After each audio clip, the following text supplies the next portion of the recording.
recording will be placed obviously on the Council's website, where it will be capable of repeated viewing.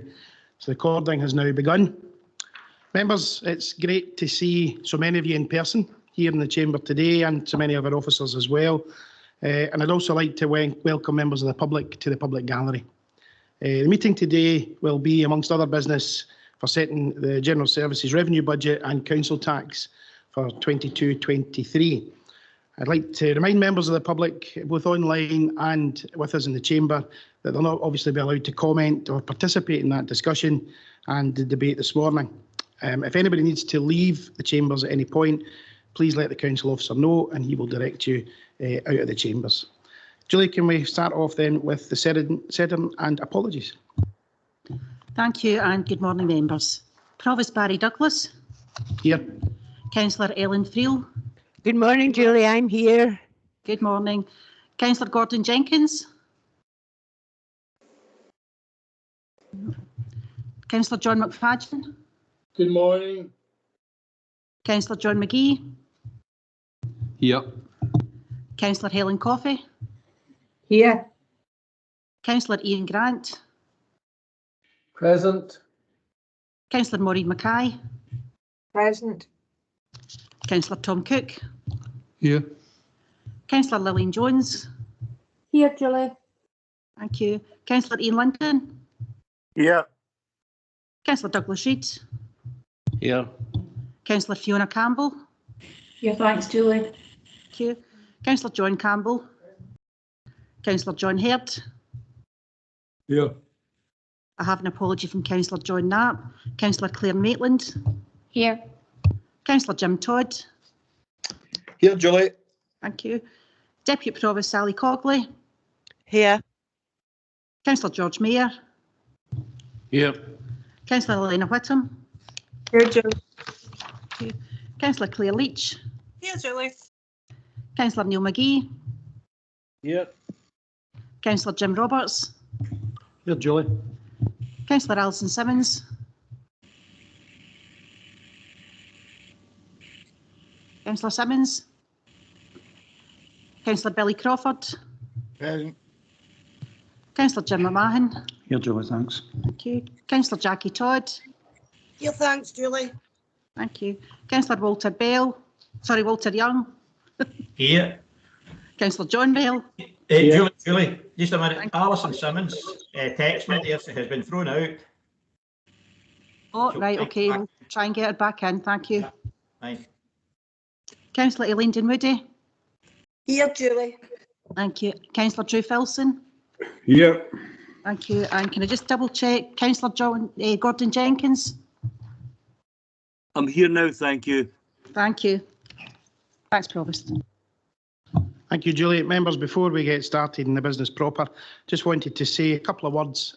Obviously, with restrictions in place since Christmas, over that Christmas period and into January, we haven't had the ability to do some of the public and civic work that the Provost Office would normally be involved in. I just want to say it's great to see Councillor Helen Coffey with us today, because I know Kerry has been in hospital and I hear she's making a full recovery. So I'm sure I speak for all members when we pass on our best wishes to Kerry. Helen, you can let her know we're thinking of her.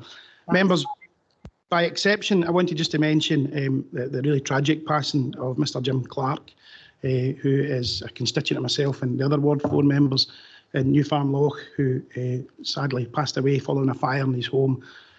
Thankfully, we live in an age where house fires that take lives are rare, but I really thought it was poignant to mention that, given Jim's real involvement with junior football, so he'll be known to very many. He was a stalwart, I think, supporter, it's fair to say, at Hereford United, but there's not been a junior football ground in Ayrshire and beyond that didn't know Jim Clark. Jim was a gentleman, a real gentleman. These words are often used when somebody passes, but I think it's fair to say that those are a very accurate description of the way Jim was. He never passed anybody without a fond word, and the outpouring, I think, from the community, certainly in social media and through the newspapers, has been, I think, encouraging for the family to know how well thought of Jim was. I know he played an active part through his chapel as well, and you know, as a community man at heart, I think it's absolutely important that we recognise Jim, and so sorry to pass on our condolences to his family. Members, thank you for that indulgement, and if we can move on now to declarations of interest. Thank you, members. Thanks, Provost, through you. Just in order to expedite matters, members, just to confirm that we will record, as we did yesterday at Cabinet, the standard declarations of interest in respect of certain items. So we have the members of the East Ayrshire Leisure Trust being Councillors Linton, Maitland, Neil McGee and Councillor Tom Cook for potential future trustee status depending on business today. We have Councillors Linton, Maitland and Neil McGee as trustees of the Kilmarnock Leisure Centre, Councillor Neil McGee on Coalfield Communities Transport and Councillor Jackie Todd as an employee of, and Councillor Cook as the Council's appointed advisor to the Citizens Advice Board. Those will be recorded because they're already in the extract from yesterday, but if any members have any others, including any lockups or which they would wish to declare, then now would be the time to do so. Thank you, David. Members? Jim? Thanks very much, Provost. David will just mention at this point SPT representative for East Ayrshire Council and also as East Ayrshire Leisure Trust.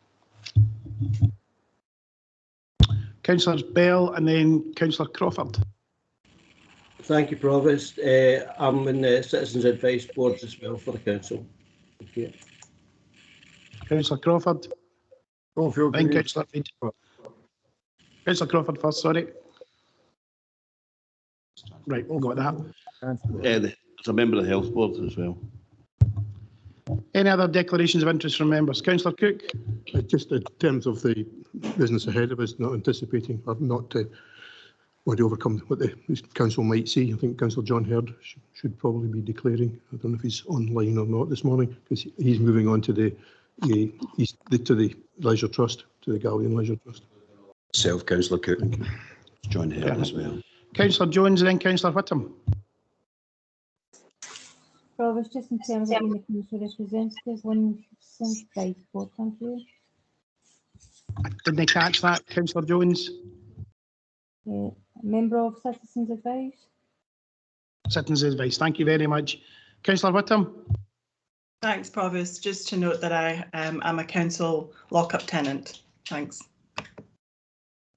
Councillor Crawford, did you want to come back in? No, okay, you can put your hand down, that'd be great. Thank you very much. Councillor McFadden. I'm a council lock-up tenant as well, but my yellow hand won't go up for some reason. We have you, Councillor McFadden, that's fine. Thanks. Thank you. Okay, members, I think everybody who's have a declaration has made that declaration. Okay, can we move on then to the next item of business, which is the previous minutes, which is pages 4 to 10 of your papers. Submit as approval as a correct record, and that is the council meeting of the 16th of December 2021, and I'll move that as a correct record. Can I have a seconder? Deputy Provost? Yes, I second that. Thank you. Thank you very much. Okay, we'll now move on to item 3, Cabinet and Committee minutes. And again, I would propose we move those on block. You will note, of course, members, the Ayrshire Sales Services Joint Committee, Governance and Scrutiny Committee and Integration Joint Board are here for noting only. Councillor Reid. Just a second in terms of moving on block. Yeah. So, yeah, I'd say aye. And seconder, if you're moving them. No.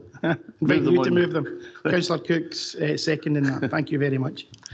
Okay, members, in terms of item 4, we've been here before, but we have the recommendations from Cabinet yesterday. So page 56 here, papers we're starting at. And of course, refer to that Cabinet report issued to members on the 17th of February, please.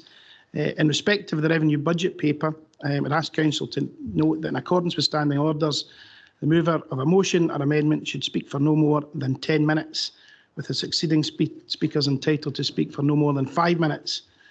Of course, as always, the original mover will have the right to speak for no more than 5 minutes in reply. So members, can we move forward then in terms of the recommendations from the Cabinet meeting held on the 23rd of February 2022? Councillor Reid.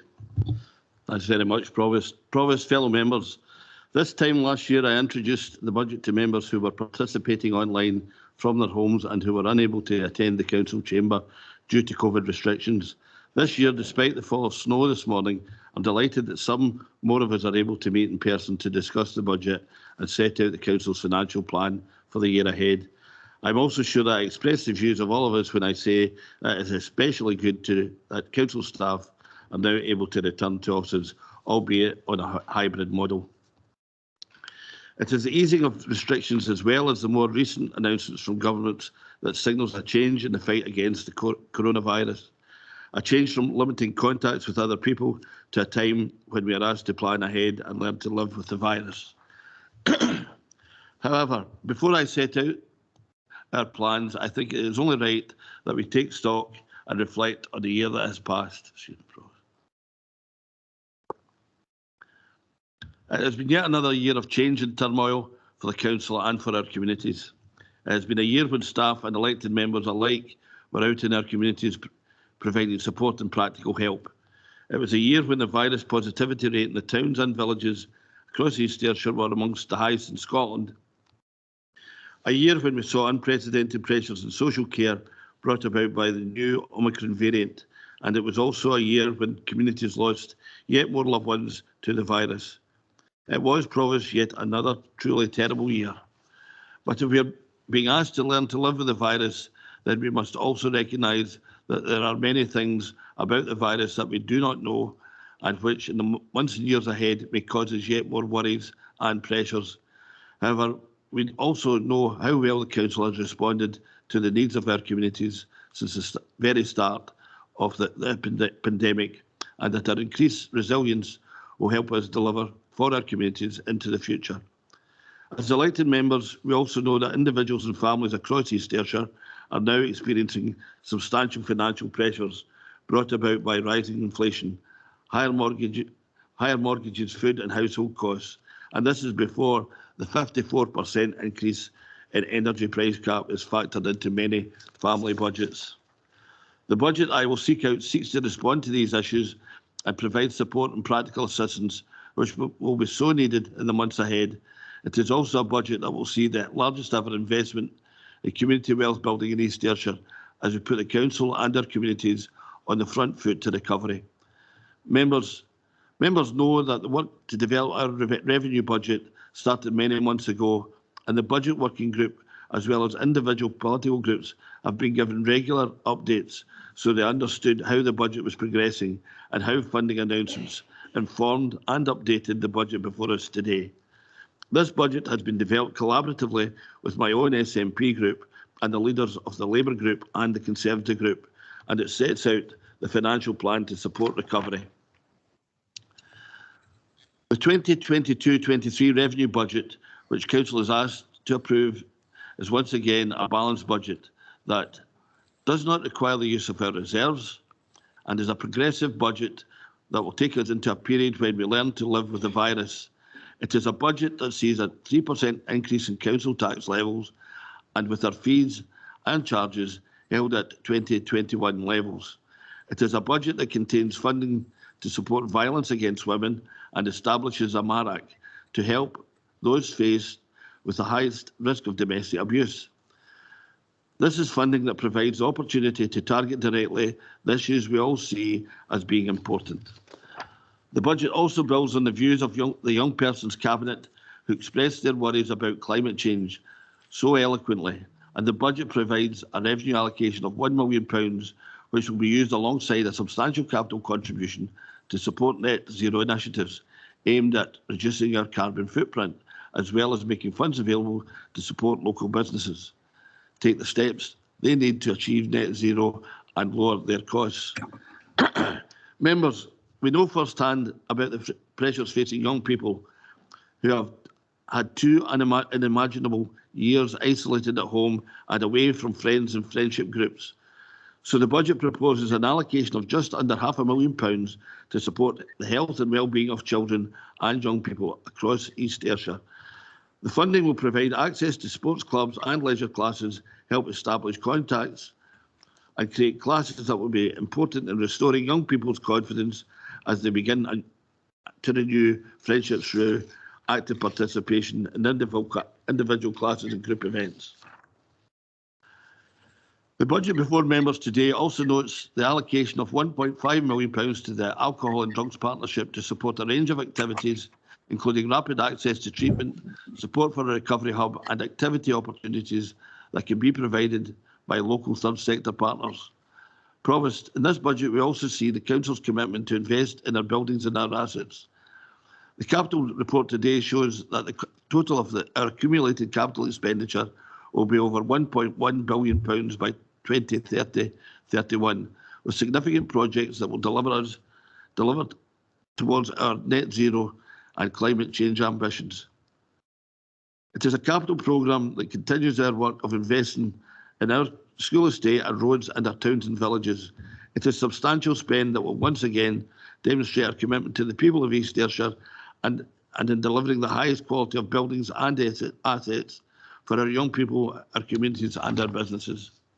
Our plans show that capital investment next year will be £130 million and we'll see £17 million being spent on new schools and on refurbishing others, over £13 million investment in our roads and infrastructure, around £10 million on regeneration, including town centres, and our projects in the Ayrshire Growth Deal. It is also a year when £30 million will be spent building new council houses and in enhancing our existing stock. It is a capital programme that touches the length and breadth of East Ayrshire and once again delivers for our towns and villages. Provost, I began this speech talking about the pandemic, and it is clear that the effects of the pandemic will be long-lasting, and the plans I have set out show how we'll take the first steps in learning to live with the virus. Excuse me again, Provost.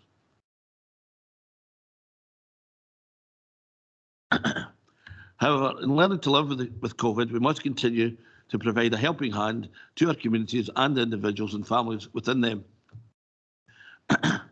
They are, after all, the very people who have walked the COVID journey with us, who have collected and distributed food, helped their neighbours, supported and stocked the community larders, and in turn created a powerful partnership with the Council. As part of this partnership and in recognising the challenges that people have had with work and training in the last 2 years, this budget allocates £6 million to provide 200 apprenticeships in the Council and our partners and in local businesses. A budget that sees 200 people being lifted into work with placements that will run for at least 2 years and provide training and accreditation. Apprenticeships that will hopefully be the springboard to permanent work and lifelong careers.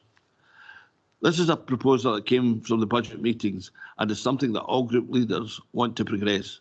It is something that has been discussed with passion and emotion because as local councillors, we know our communities best and we know that this has the potential to make a real and lasting difference to lives and to people's life chances. In the last few days, the Budget Working Group has met to continue our discussion about the cost of living crisis. We know that prices for most things are increasing at an alarming rate, and we also know that the increase in the energy price cap will mean an increase of just over £700 a year for those on a prepaid meter. That works at around £15 a week and shows the scale of the problem, and it is clear that it is a problem that will need all the levers of national and local government deployed to provide support to those who may need to make horrendous decisions whether to heat or eat.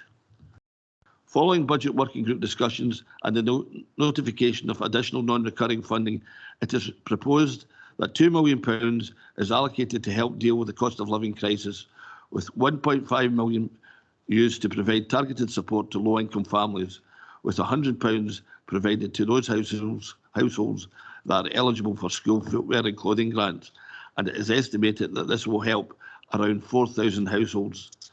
The Budget Working Group also proposed that the remainder of the funding is used to provide an allocation to the Financial Inclusion Team to help provide specific support and advice. This will leave an allocation of around £900,000, which will be held so that we can help identify where this funding should be best targeted. It is also proposed that the remaining £500,000 of the £2 million funding is allocated to support local businesses that are also experiencing financial pressure due to rising costs. I have tasked officers to devise the necessary schemes and payment arrangements and provide details to the Cabinet as quickly as possible so that this money gets out to those who need it.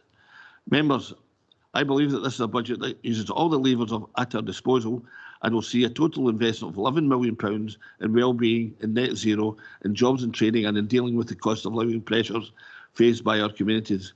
Provost, this budget provides stability at a time of uncertainty and a focused direction of travel when volatility and unpredictability seem to be the order of the day. It is a budget that doesn't forget what our communities have been through and provides for well-being and for recovery as we begin to move into the chapter of learning to live with the virus. Members, I move all the recommendations. Thank you, Provost. Thank you, Leader. Deputy Leader, Councillor McMahon. I'll second all those recommendations, Provost. Thank you. Leader of the Opposition, Councillor McGee. Aye, thanks, Provost. Once again, there has been a huge amount of work putting together a budget, especially when the final figures are set down, only to be changed again when further tranches of money are announced. The most recent additional income from the Settlement and Distribution Group, around £2 million in total, will see this authority provide £100 to around 4,000 households almost immediately. So I want to put in record my thanks to Joe McLaughlin and all his team. It's always unfortunate that prior to and after the Scottish Budget settlement for local government, the usual arguments take place. This is the best settlement ever. All the money has been allocated. It's 370 million short. Here's another 120 million that we managed to find despite all money being allocated, and so it goes on. The grim reality is that the SNP have presided over a decade of underinvestment in our local councils, repeatedly reducing local government core budgets at a much faster rate than the Scottish Government's own revenue budget. Since 2013-14, over 900 million in real terms has been stripped out of local authorities' non-ring-fenced revenue funding. Not only has Labour campaigned against these Scottish Government cuts, but all parties united within COSLA to explain to the Scottish Government that it leaves councils facing extremely difficult decisions as they try to keep essential services running with ever-decreasing funding. The reality of this budget is laid bare in paragraph 30 of this report. £6 million of cuts, almost £8 million if council tax was not increased by 3%, as clearly set out in paragraph 7. There are further pressures such as ongoing pay negotiations in the midst of a serious cost of living crisis and a continuing pandemic. As 32 elected members, we could decide to continue our disagreement, fight like cat and dog as to who has the best budget, who has the greater ambition or vision for our communities and the people that we are elected to represent. Or we can direct our energy into ensuring that we deliver positive outcomes for our communities and lead discussions on how to combat the live issues within our communities. The report on investing in communities and in training and employment covers only 5 pages. However, the creation of 200 jobs and training places through an investment of £6 million is a huge positive for our communities and our young people. The fact that we are preparing this real investment in people and already in discussion with civil servants in both the UK and the Scottish governments as to our ambitions will hopefully bring the recognition it deserves and also provide further resources to ensure the scheme is extended. The spending in our net zero, £1 million in revenue and £5 million in capital are to be welcomed, and some fantastic work has been done here. However, our young children and young people think we are not doing enough, and hopefully we can benchmark against other local authorities and, if necessary, expand our targets through perhaps increased resources in conjunction with the core project. The COVID pandemic has been with us for longer than a great many of us imagined, and the effect on our young people may not be clear for some time to come.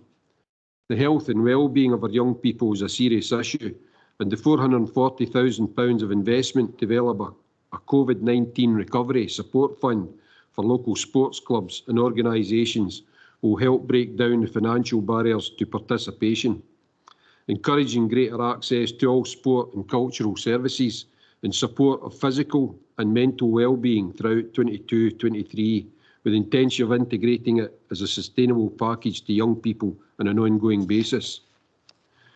In addition to this, as the Council is now able to provide universal free music tuition in schools, which I welcome, but for it to be effective there has to be equity in that provision, I fundamentally believe that music and the access to learn a musical instrument plays a large part in young people's confidence, and during these times of COVID can also be an aid to recovery.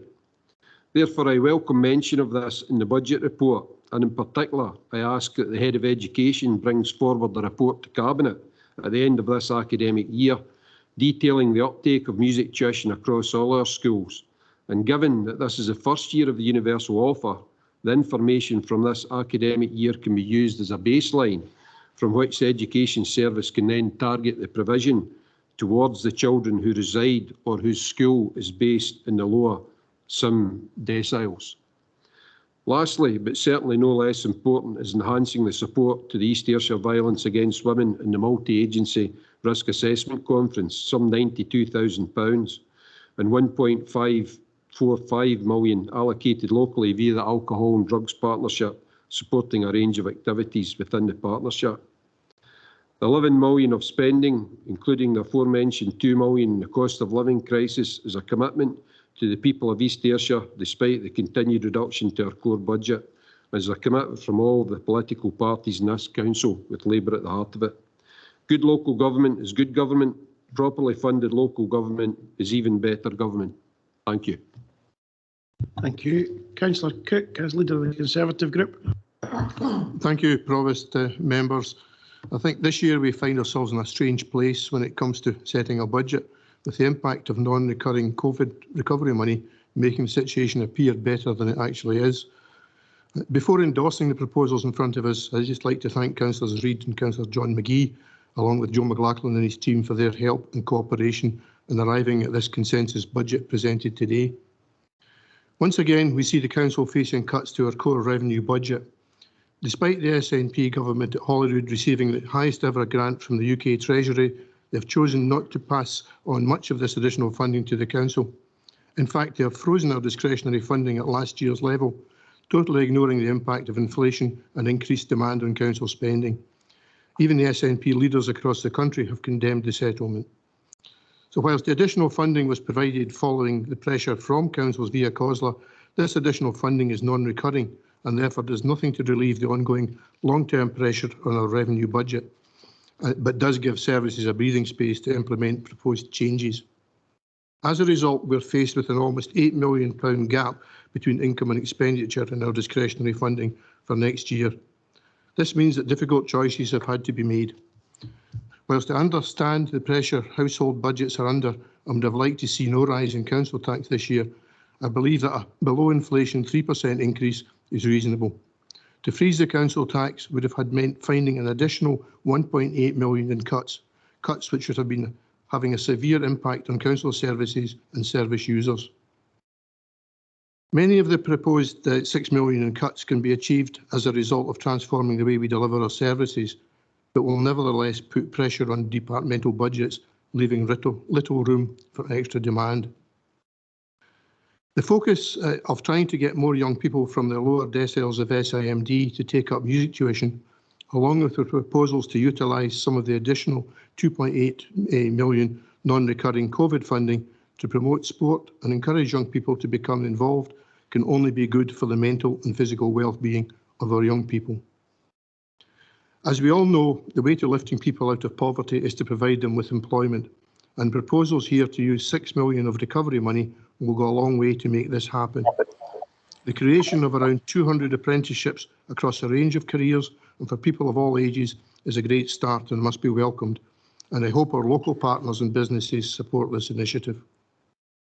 Included in this is my proposal to offer driving lessons to our care experienced young people, something which I believe as corporate parents we have a duty to provide and which will increase the range of jobs available to them.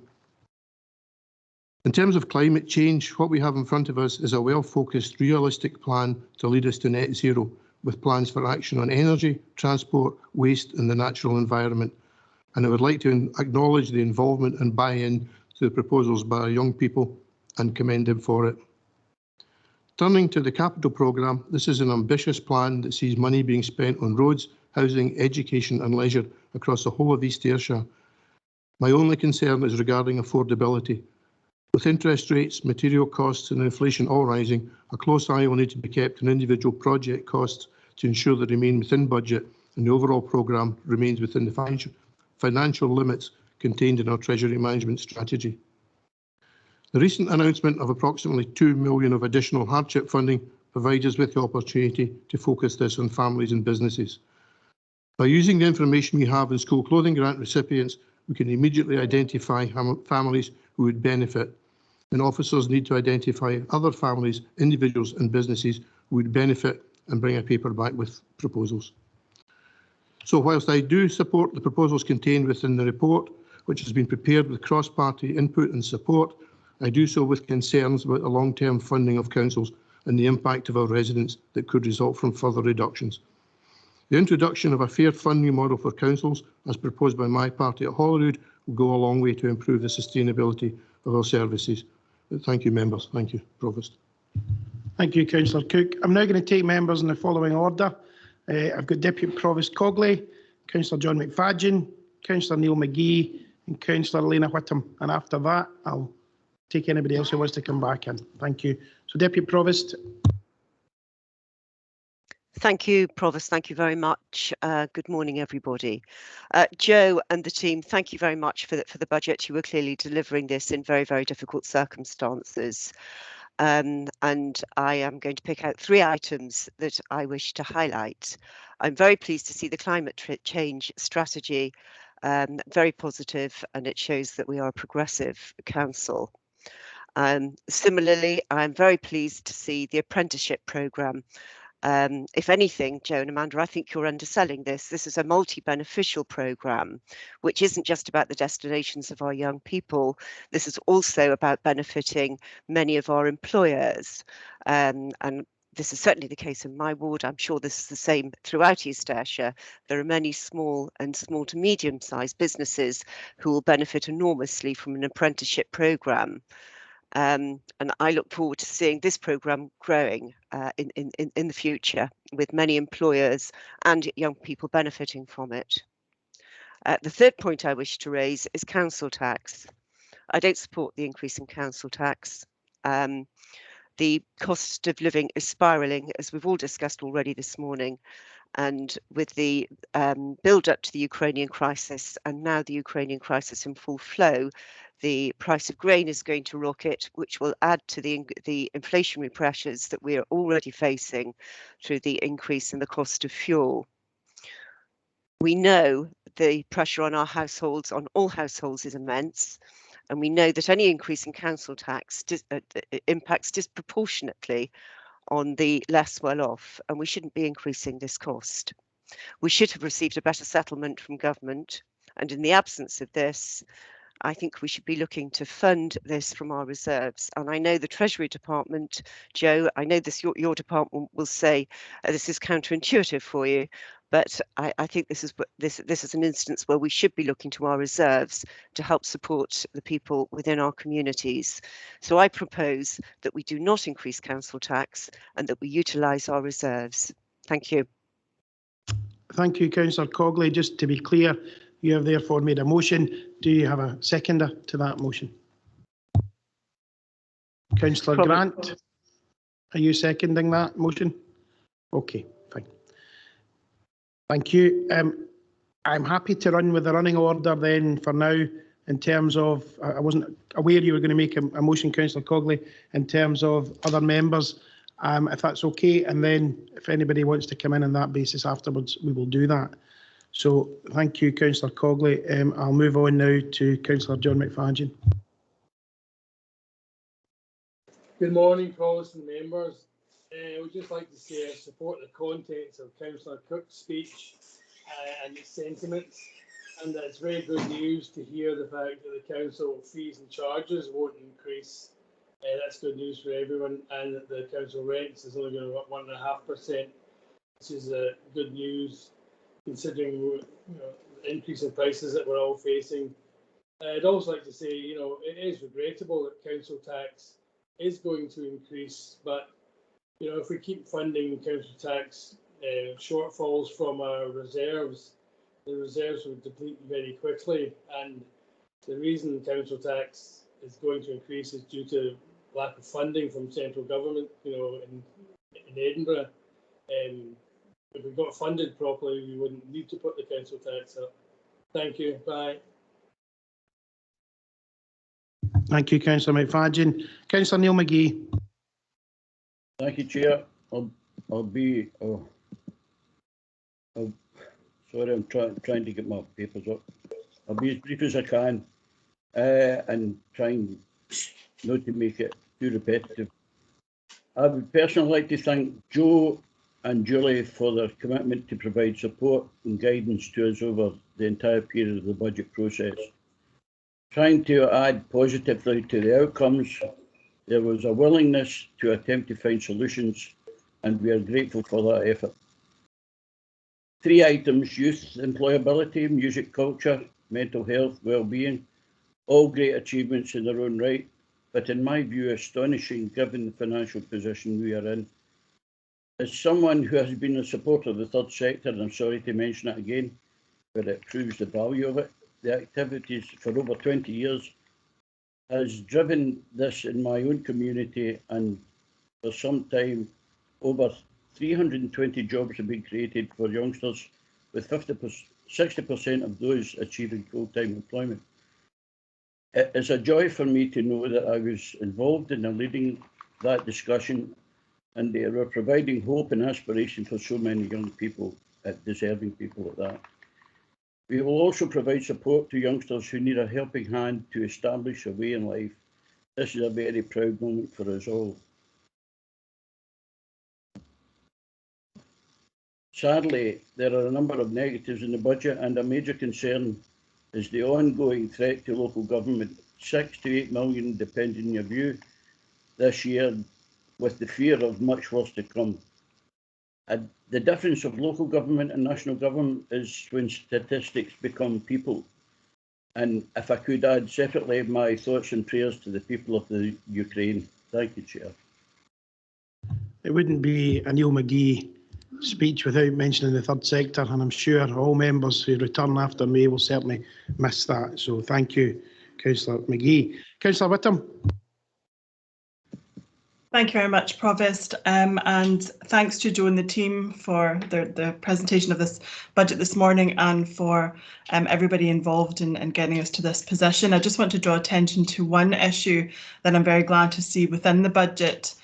Domestic abuse accounts for a quarter of all violent crime reported in Scotland, and 1 in 4 women will experience domestic abuse at some point in their lifetime.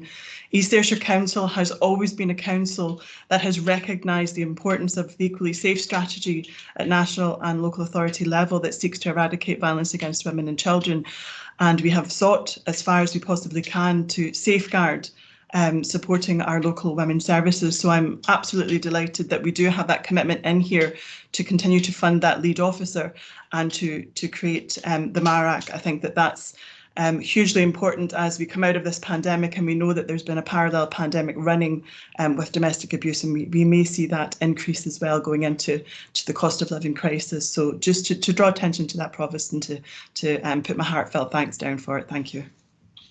Thank you, Councillor Whittam. Very well made points. Deputy Leader, you wanted back in? Councillor Mahon. Thank you very much, Provost. Just to echo the sentiments there, first of all, Councillor Whittam, she stole my kind of thunder on that one, so I'm absolutely delighted to see that funding both for the MARAC and the Violence Against Women officer. Again, let me reiterate and thank Joe and the team for the tremendous amount of work they've done and cross-party, hopefully, agreement on these proposals that put forward today. The 200 jobs, I remember, and I think I said this at Cabinet yesterday, walking out the door for the first time with my peace bag on my shoulder, remembering what it was like with a sense of purpose and a sense of meaning to have a job, and moving on 25-year, 30-year, 40-year, and watching my daughters going out with a sense of meaning and purpose. So I know what it's like to have a job, and I can put myself in these young people's position with the first time they step out that door as well. The £900,000 that we've allocating in the budget with additional money, that, in my opinion, it's going to be really targeted, and we know the amount of people that are in work poverty. So I think the focus of attention round about that should really be round about these people who weren't particularly maybe in poverty, but looking at now increased fuel, cost of living is probably driving them towards that baseline that we all know is there. Some of the facts and some of the comments I've heard this morning around about SNP leaders no agreeing the funding that we're getting for Holyrood. I mean, there's a solution to this, more came the solution. Well, we know the solution sitting here. And if we look at the Westminster figures for 1920, £64 billion in taxes alone gathered in Scotland for the crumbs of 32 billion sent back to. So there's a solution to it where we can fund it properly, but we know where we need to go with that. As far as the rise in fuels and the increased costs in that, we know Westminster can mitigate some of these circumstances when tranches only sent at 5% rises and we're looking at 54. So there is solutions there, and we should always be conscious of that when we make the statements that we're always funded inadequately for Holyrood. That's me. Provost, thank you. Thank you very much. Okay, the running order going forward, we've got Councillor Jackie Todd, Jim Todd, Fiona Campbell, Claire Leach, Councillor Sally Cogley, Deputy Provost Sally Cogley coming back in, Councillor Ian Grant. Jim, you want to speak as well? We'll bring you in after that, if that's okay. So, Councillor Jackie Todd. Yeah, thank you, Chair. I just wanted to again reiterate what's already been said and thank Joe and the team for their hard work. I'm very pleased about the 200 apprenticeships. I feel that will provide a real opportunity, not just to the individuals, but to our local communities. It allows people to gain recognised experience and potential future careers, and that's only a good thing for us all. I welcome the £2 million that's going to assist those in our communities who are struggling with the increasing cost of living. I'm particularly delighted that there's scope via the £900,000 to allow assistance to potentially be provided to a wider range of individuals within our local communities as opposed to specific categories per se, as this recognise the impact that the current crisis is having and will have on everybody across all walks of life. Thank you. Thank you very much. Councillor Jim Todd. Thanks very much, Provost. And again, thanks to Joe, Julie and all the rest of the team come up with the goods again. We really appreciate it. But before I go into my point, is it possible at the end of the meeting for an emergency resolution, Provost, to do with Ukraine thing? I think we need to say something about that. I hope that members and yourself would give some thought to that at the end of the meeting. In terms of finance, can I use an analogy? I'm an engineer. I use tools, fix my bike. And if you only get tools to do the job, you can't really do a good job. And at the moment, there's £160 billion annually in offshore tax havens from this country. Every single political group that went into Westminster and took control of Westminster said, we are going to clamp down on this. None of them ever have.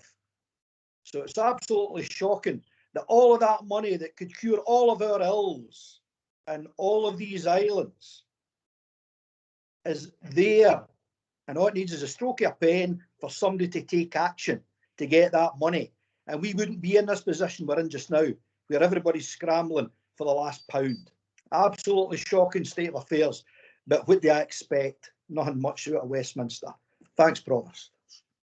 Thank you, Councillor Todd. Just on the point about the Ukraine crisis, I think not to divert from the budget at this stage, I think at the end we'd make a short statement on that, if that's okay.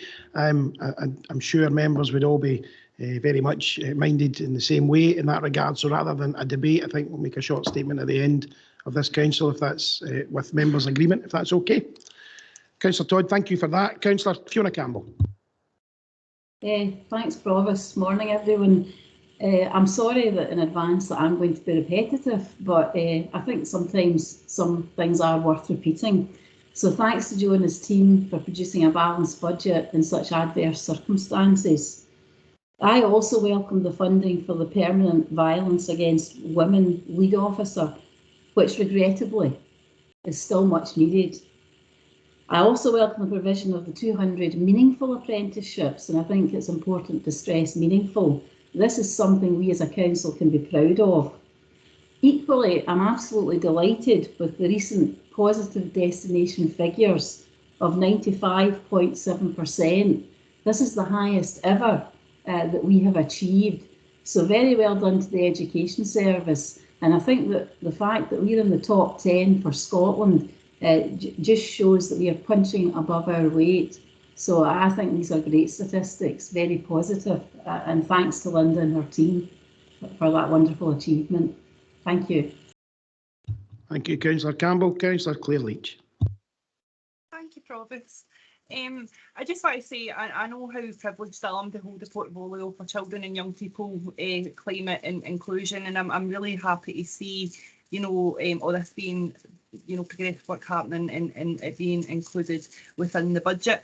I just want to say a deep thank you to the Children and Young People's Cabinet for yet again, you know, the way they input into the council and the way they help shape future decisions for the council, future-proofing the council to the benefit of everybody in East Ayrshire. I think we all know the contributions our Children and Young People's Cabinet make to East Ayrshire, and thank you very kindly for them. Looking forward to seeing everything going forward with them as well in the next council.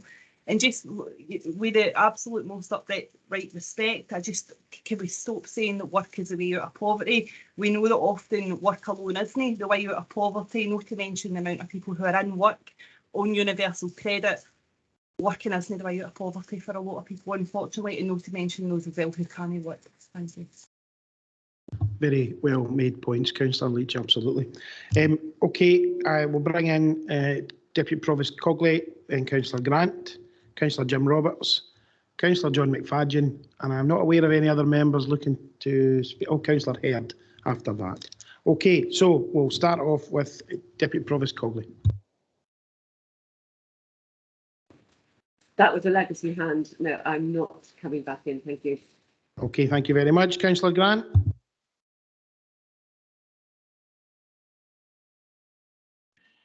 That's better. Thank you, Provost.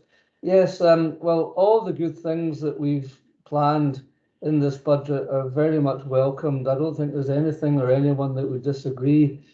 Some people in our community are poor enough to qualify for help, and others, a small number, are rich enough not to need any help. But the majority of people, the ones in the middle, are about to have one of the toughest years in living memory. My concerns will not allow me to sit here and not speak up for them. They get hit for every bill, and I ask that we don't add yet another burden on them that could push families over the edge. So I would ask everyone to think seriously about getting on top of a 1.5% increase in national insurance, a 58% increase in fuel bills that we know about, an increase in mortgage payments, to add yet another increase, a 3% increase onto their council tax bills. I know that we have to consider this year, next year, the year after, and put all these factors into it. But this year is going to be critical for a lot of people. And I just feel that, you know, everyone in the council is very concerned about the poorest in our community, but I have to also concern myself about those who are just on the edge, that we might be pushing over the edge. Thanks. Thank you, Councillor Grant. Councillor Jim Roberts. Thanks very much, Provost.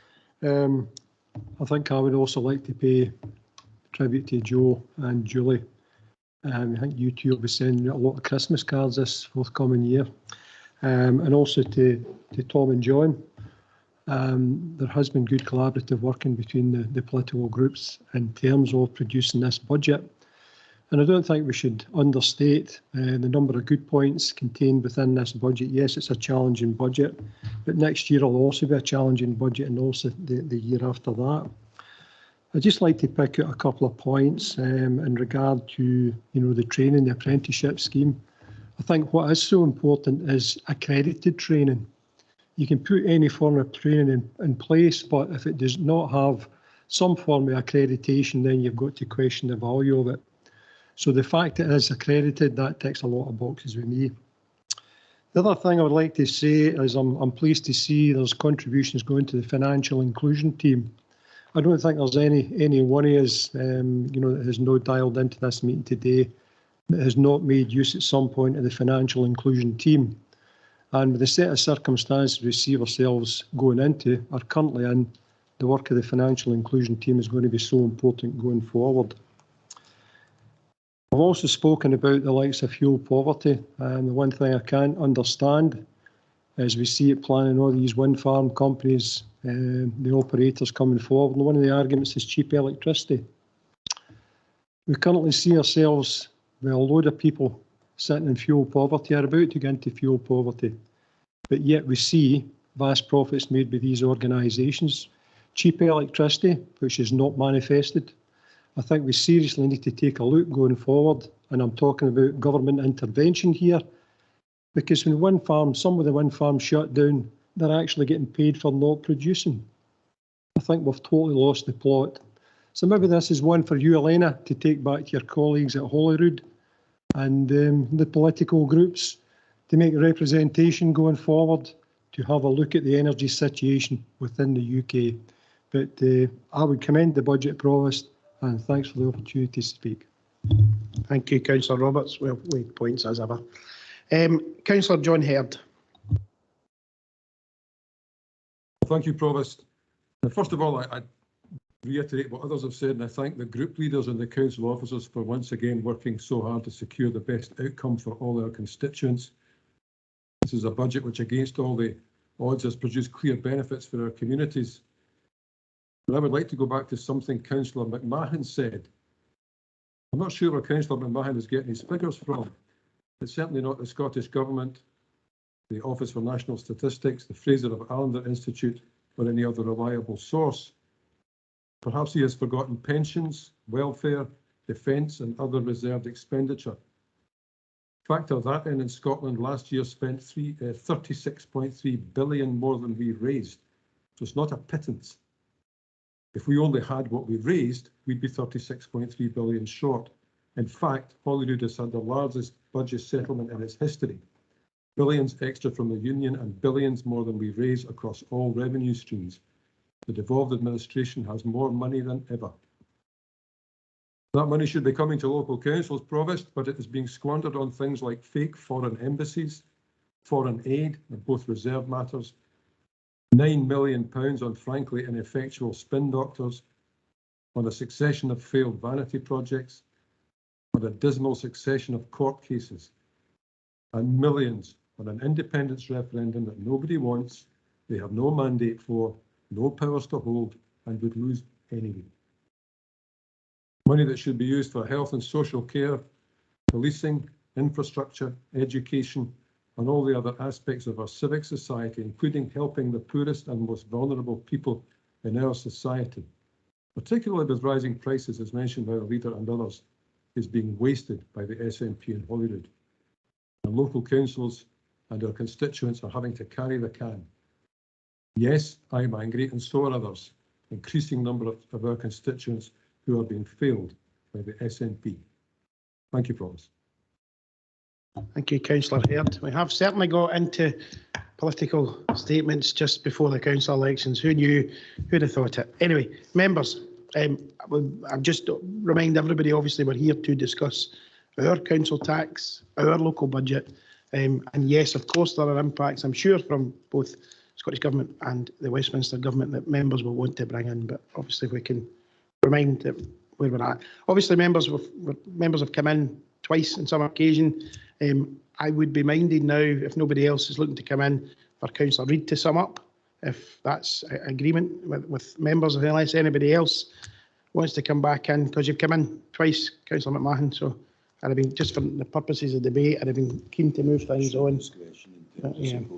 Yeah. Second in the motion, but if you wanted to afford the right a response to the specific points. Yeah, absolutely. Okay. Yeah, that is a very fair point. You were named, Councillor McMahon. If you want to come in on that basis, then I'm happy enough for that to be the case, and then we'll move on. Thank you.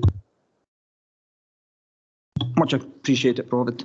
You're right, Councillor Herd, it probably unreputable sources that I go to say it comes direct for Westminster's budget for 1920. So you're probably right with that statement. Just one thing I'd like to back on for the previous budgets, and it was a point I did miss, and it was put to Cabinet yesterday, that through our roads budget, we're now recognising the top 4 public class A roads in Scotland. I think there's credit going to go for the Roads Alliance and the work along with that. That was just one of the points I missed.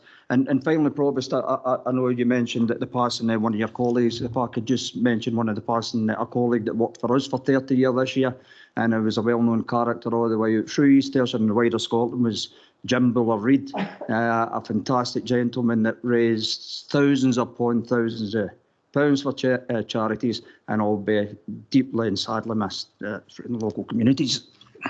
Absolutely, Councillor McMahon, I would definitely agree with that, and having listened to some of Buller's after dinner speeches over the years, probably not for councillor, couldn't repeat them, but certainly, you know, he did a wonderful job. Okay, members, getting back to business in hand in terms of the budget, we'll obviously have had a motion from Councillor Reid and seconded by Councillor McMahon. We have an amendment to that by Councillor Cogley, seconded by Councillor Grant. But to close, I'll hand back to Councillor Reid, Leader of the Council. Thanks very much, Provost. I'll try and, in terms of the speech I had, was just to keep some of the kind of national politics and all the rest that, you know, but obviously they've been mentioned, and I'll not completely ignore them because that's part of the context that we've had to set the budget, and as well as the pandemic, we've had Brexit, which none of the members in this council voted for, and we've seen the labour shortages, the contract inflation, rising cost of living, energy-rich Scotland with the highest energy tariffs across the UK, and with the UK having some of the highest increases across Europe. So obviously, I'm going to advocate more fiscal autonomy and more Scottish Government with the ability to borrow more as the way ahead. But I'll just leave that there. I'm proud of today's budget and that the collaboration between our main political parties have produced this budget, a budget that can actually deliver change amongst their communities, and we can look at communities square in the eye that we're actually doing our best to support them through the various crises that affect our area and our communities. And notwithstanding, you know, what's going on nationally, we can see where the benefits of collaborating locally produces good, strong local government, as my colleague Councillor John McGee said at the end of his speech. We're using the COVID money, recovery money, for recovery at a time when many of our own are really struggling. Using balances right now, as suggested by the Deputy Provost, would affect our ability to, in terms of our capital programme, puts that at risk, and from building schools from the northwest of Kilmarnock to the Doon campus, and we see that roll on. I'm not prepared to risk that at this stage, and I'm not prepared to risk the transformation strategy that has got us through this process without any compulsory redundancies and without major impact in services. And I think that's what's core to this today, as we continue to respond to change nationally and deliver what people are looking for locally. Other authorities have done that in the past, and I talked to them at COSLA, and I bet they wish they were in the position I'm in today, with taking a long-term view and working together collaboratively does produce results. So today, I mean, the main highlights for me, 200 apprenticeships, 200 young people, the number of chairs doubled over in this room with jobs and real training at the end of it. You know, it's absolutely something that we can all be proud of. Changing that and putting money into folks' pockets, that's the way to help address the well-being pandemic that's facing us just now. That, and we do know, apologies to Councillor Grant, but one of the purposes, you know, one of the biggest things that the group leaders and the parties wanted to do collaboratively was respond to I hate the phrase, the working poor, the people in the middle that are, you know, that escape sometimes that the help they've been getting in the past. And that's why we've set aside £2 million to help that. And hopefully we can get that. But I think within this process, and in terms of that, we want to encourage governments, all spheres of governments and other government agencies to do the same, to help the communities at a time when they need it most during this crisis. The other thing we're very much listening to our young people in terms of tackling climate change, and we set £1 million to that. 500,000 people to get back meeting with their pals in a constructive way, whether that's music, whether that's arts, whether that's dancing, or whatever way we can, just to support the arts and support sports as the organisations in the third sector recover themselves from this pandemic. So, and also the £1.5 million in terms of alcohol and drugs partnership, which we know is a scourge of East Ayrshire and across Scotland and across the UK. Members, I think I've got a budget here as leader of this authority of East Ayrshire Council. I'm absolutely proud today, and I must be the envy of the 31 other leaders across Scotland as working together with my colleagues, the leader of the Conservative and Labour groups and others, has been able to build a really good budget that we can be proud of, that absolutely deals with poverty and deals with the crisis ahead of us. And Provost, I think that's something to be proud of. Thanks. Thank you, Leader. I'll move on. Leader of the Opposition, Leader of the Conservative Group, if you want to come back in, we will then move to the vote. Thanks. Thanks, Provost. I'm not trying to get back in to try and get the last word. I maybe didn't make me so clear at the start when I went into my speech that I do support the budget. I ken there's an election coming up and we'll sure enough be fighting like cat and dog. But I think the work that we've done to try and get these young people into work, and we've got an education redesign coming up, but we're going to make sure that young people get music tuition that gets targeted, and we're getting young people back to enjoying company each other, as the leader of the council says. So while it's difficult, especially in the year of election, I think the collaboration has been to the benefit of all our communities, and it's clear for everybody to see. Thank you. Councillor Cook. Yeah, no, thanks, Provost, for the opportunity just to come back in for which will be my last budget setting council. So no, again, just to reiterate, you know, I think the discussion and cooperation between the three leaders has really produced a first-class budget today. I think it's an ambitious budget, but I think it's a very secure budget in terms of the funding that's available to us. If we look at the papers from Cabinet yesterday in terms of going forward, it looks pretty evident that we've got some hard years ahead, and this is not the year to be using the reserves that we have, which are at the lowest they've ever been for several or for many years. I think in my recollection, it's the lowest they've been. They're pretty close to what the Audit Scotland say is the lower limit. So I think I really endorse the budget that we've got here today. It does tackle and provide support for the people in their communities who really need that support at this particular time as we're coming out of COVID, and it you know, covers a whole range from the old to the young. So thanks very much, Provost. Thank you very much. In terms of the amendment put forward, Councillor Cogley, do you want to sum up your position?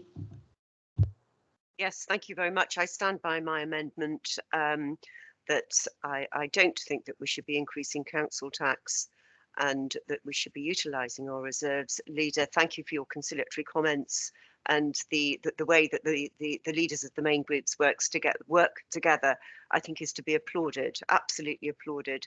And I think that in many respects we do work on a very conciliatory basis, and I completely support and endorse that. Leader, you did say that we are the envy of many other councils because of the long-term view that we have taken.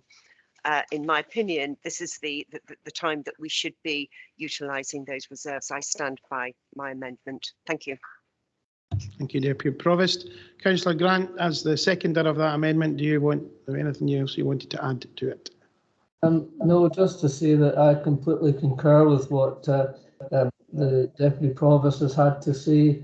In this instance, it's not a matter of economics, it's a matter of conscience, in so much as there is a large number of people, in fact, in many cases, the majority of people within this county who are going to be facing the toughest year of their lives, and my conscience will not allow me to do anything that will add to their burden in this difficult year. And in that case, I support Sally's motion. Thank you. Thank you, Councillor Grant. Just before we move on, members, Councillor McGee had asked about an update paper from the Head of Education.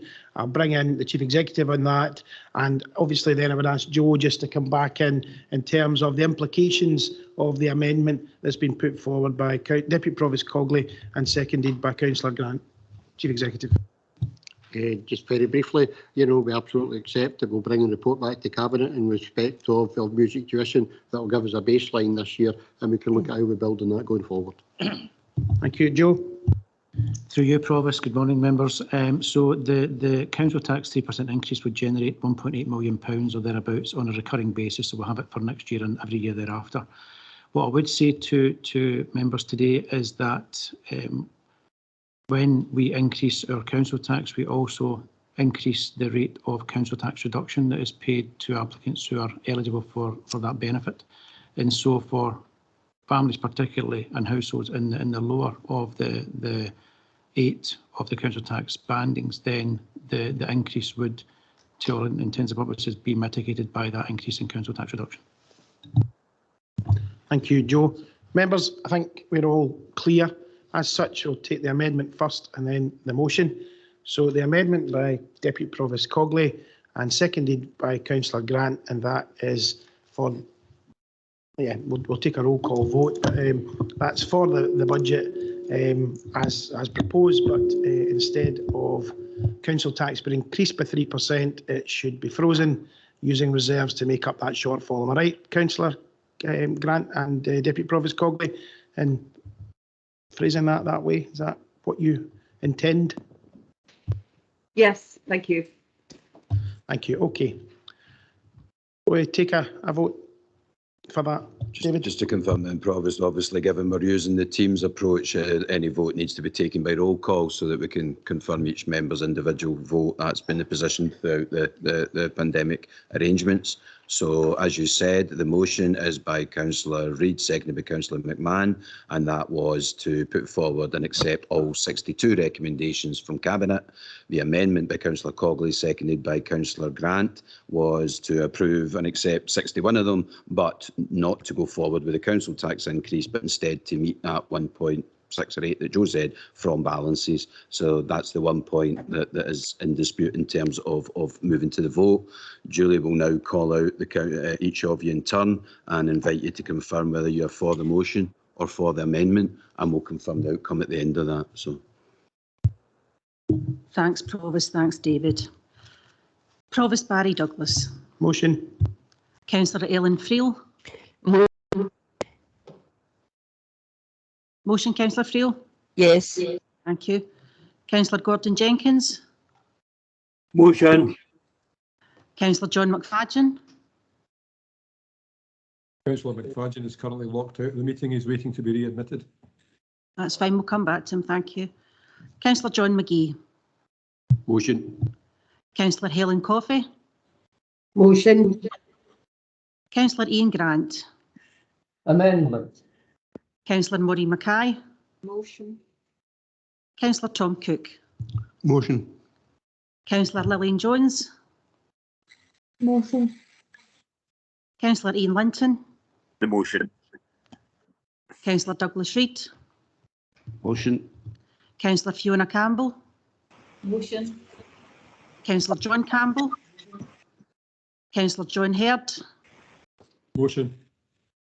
Councillor Claire Maitland? Motion. Councillor Jim Todd? Motion. Deputy Provost Sally Cogley? Amendment. Councillor George Mayer? Motion. Councillor Elena Whittam? Motion, Julie. Thank you. Councillor Claire Leach? Motion. Councillor Neil McGee? Motion. Councillor Jim Roberts? Motion. Councillor Alison Simmons? Motion. Thank you. Councillor Billy Crawford? Motion. Councillor Jim McMahon? Motion. Councillor Jackie Todd? Motion, Julie, please. Thank you. Councillor Walter Young? Motion.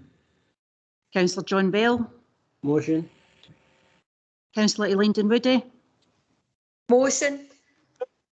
Councillor Drew Filson? Motion. And can I go back to Councillor John McFadden, please?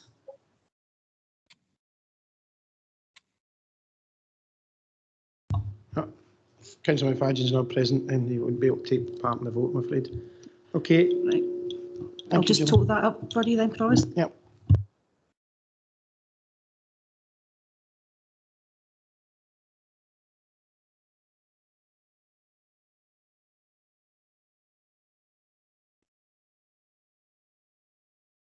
The motion is carried by 28 votes to 2. Thank you, Julie. Okay, members, before we move on to the next item of business, I propose we have a 5-minute recess. We can be back at 15:15. Thank you.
Members, officers, we can come to order and we'll start again, please.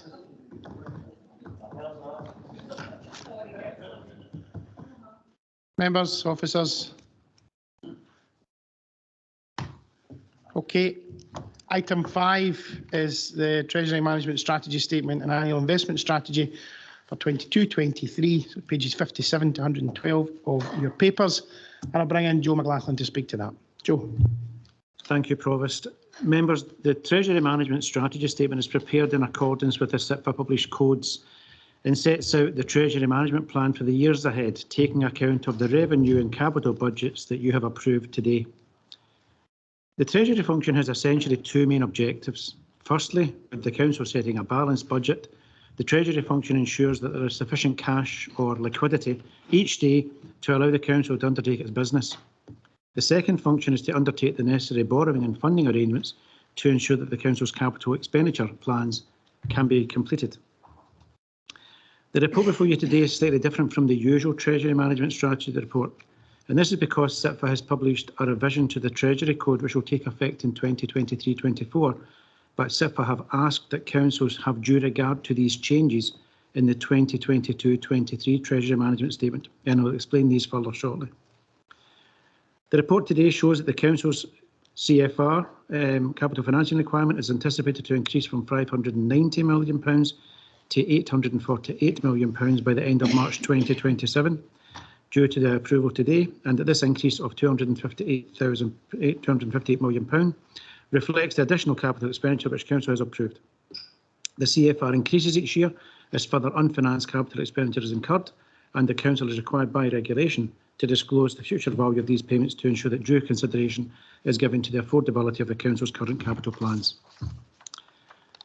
The Council is anticipated to have around £412 million of PWLB loans against a projected borrowing CFR of £501 million, meaning essentially that we are under borrowed by around £90 million. And given the approval of the capital plan, then this means that the Council is expected to borrow £90 million now, but through to 2027 this will increase to £368 million. And given that the borrowing will have to be undertaken in the years ahead, it's prudent to profile how movements in interest rates can affect our plans, and this is shown in paragraph 20, which shows that a quarter of a percentage point rise in interest rates over the period to 2027 would increase borrowing costs by around £2.8 million. Paragraph 23 sets out the narrative relating to our investments, and as members know, our investments are governed by three principles: security of the sums involved, liquidity, meaning how easily can we get the investment back if needed, and finally, and only finally, yield. What is the interest rate or the return that the Council will get from that investment? The Treasury Management Strategy also sets out the Council's counterparties, or the organisations where we are permitted to place our investments, and Council is asked today to approve our counterparties as part of the strategy. The key element of this statement focuses on affordability and sustainability, and these are set out in detail starting at paragraph 29 in table Roman numeral 1. Provides details of the increase in debt charges that will be expected given the increased capital expenditure each year through to 2026-27. Provost, the Treasury Management Statement and Annual Investment Strategy for next year begins on page 63. And going back to the changes in the Treasury Code I mentioned a few moments ago, these are set out in detail on page 64. And as members can see from paragraph 2, these changes relate to a new Treasury indicator that relates to the new debt liability benchmark to ensure that members are aware of the risks that are attached to some investments and borrowing. More importantly, the SIPFA changes focus heavily on commercial activities of councils, and SIPFA will now clarify what is expected of a local authority in terms of the types of projects that it will be able to borrow for, as well as defining the types of borrowing that is now viewed as being inappropriate. Moreover, councils will be required to include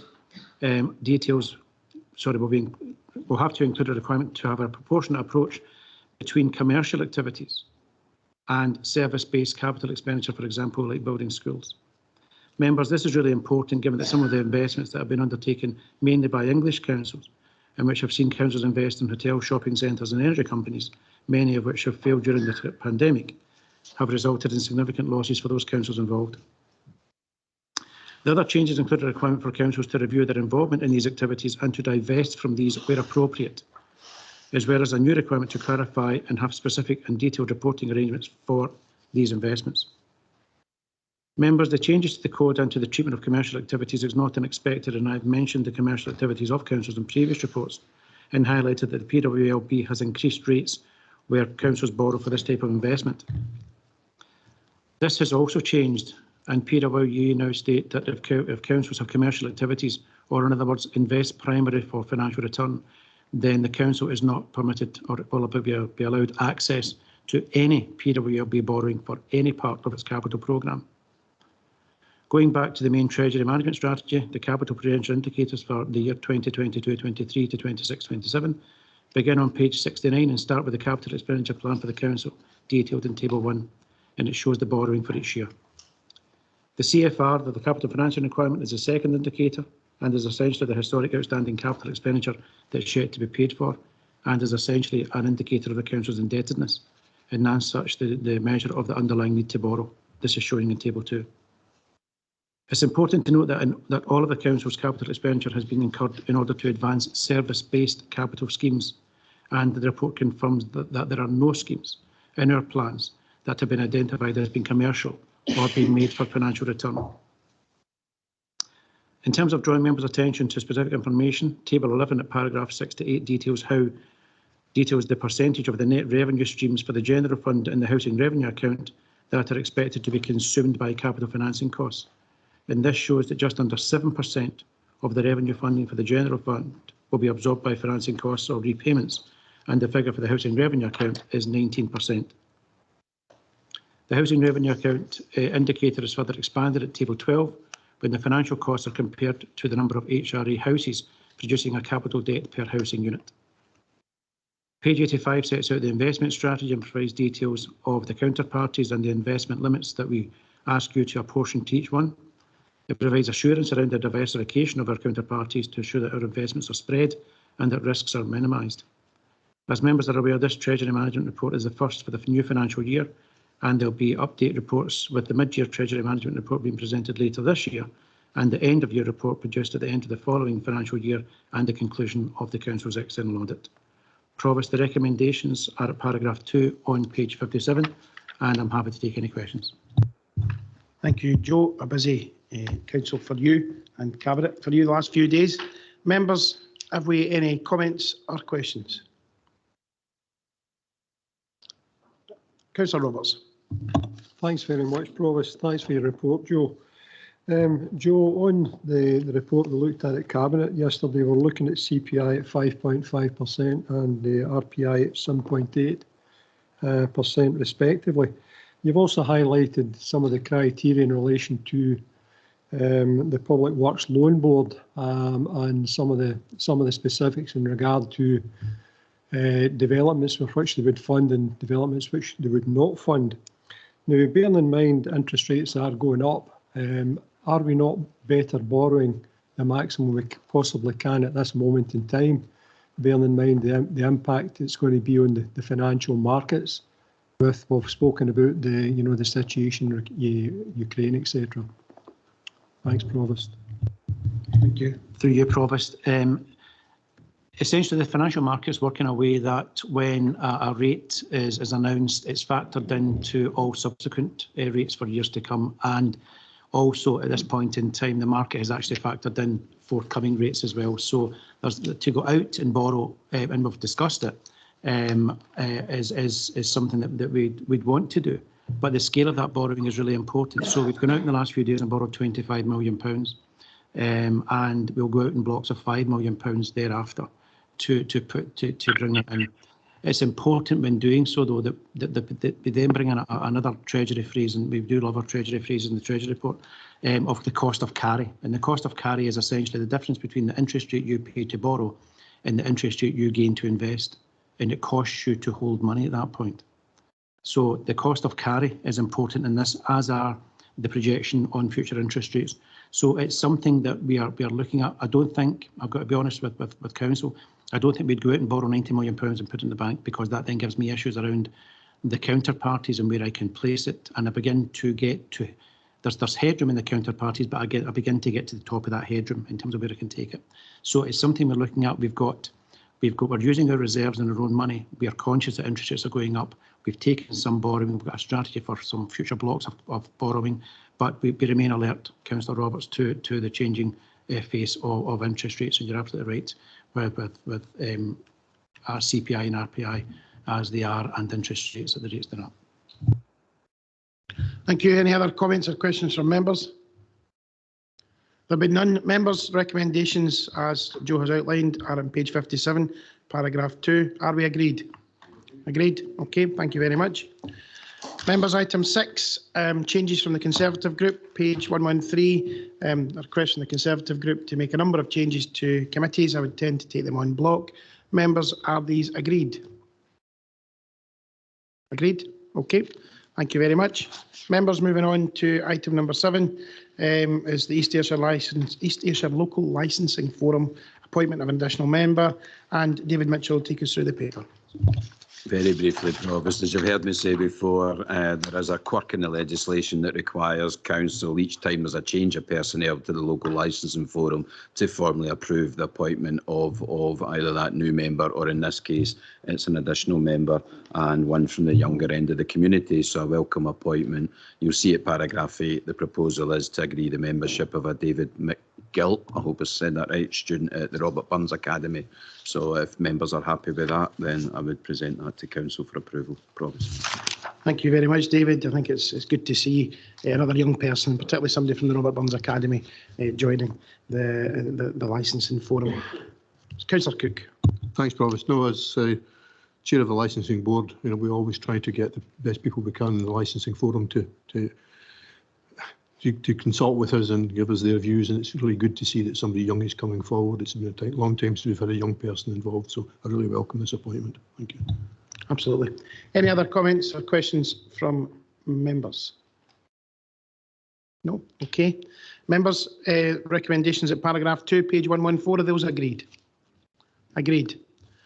Members, just I'm mindful of the fact that whilst the business is now over, Councillor Jim Todd had made a comment and asked if we would consider, discussing and debating the Ukrainian crisis. My view would be that rather than to enter into a debate at this stage would be that certainly in terms of the minute, that our thoughts are with the people of Ukraine, and that this council condemn the actions of the Russian invasion. Members, are you happy enough with that? Councillor Todd, I see your hands up, so you'll be wanting in. Councillor Jim Todd. No, thanks very much, Provost, and thanks everybody. I'm not going to comment on the political, the rights and wrongs and all the things that's going on. That will come out. But I would like to propose, and hopefully, and I will take advice from the Chief Exec and the Monitoring Officer and Julie, Democratic Resources. I would like to, in the first instance, maybe write a letter from the leader on behalf of everybody East Ayrshire to the Ukrainian Consul General in Edinburgh, expressing our felicitations and support. And maybe later on, and again, this is for all the members to decide, maybe later on, look at, I'm not saying have a town 20, those days are long gone, but maybe to pick size town that the dynamics closely resemble Kilmarnock and East Ayrshire, and maybe send them, the mayor there, a letter from our community, telling them that we support, and I don't know, that maybe in the future, it depends the way things pan out, but there might be a time in the future where residents in East Ayrshire might want to support in some shape or form with much needed supplies, collections, things like that. And I just wondered that maybe it might be something for the council to look at for the future. Terrible, absolutely terrible what's going on, and I hope things come to a conclusion pretty quickly. But that was my thoughts, Provost. Thank you. Thank you, Councillor Todd. I don't have any particular objection to that in terms of going forward. Certainly, you know, having officers have a look into potentially a particular town in Ukraine, and I'm happy enough in a civic position to write to the mayor of that town on behalf of the council, and certainly for the council leader to write to the embassy. I'm, you know, happy enough with that if council leader wants to come in. I think we would all want to, you know, condemn what's happened today in some way, and, you know, have that kind of local connection. Seems a good idea to do, but in the spirit of the collaborative budget we've had today, maybe put the three leaders have a joint letter and they might have a wee bit more strength. If that's agreeable to the other leaders in the opposition parties, that's agreeable. Okay, so in terms of the minute, our thoughts are with the people of Ukraine, and that we condemn the Russian invasion of Ukraine. If that is okay for members, we will add that to the minute to express our deep concerns, and our thoughts are with the Ukrainian people. Members, is that agreed? Okay. Thank you, members, once again, and I will see you all at next month's meeting, the last meeting of this term. I know there's a few of you counting down the clock already. I'm looking at this side of the chamber in particular.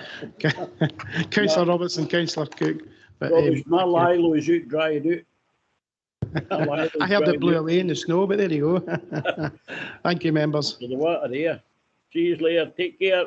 Bye-bye now.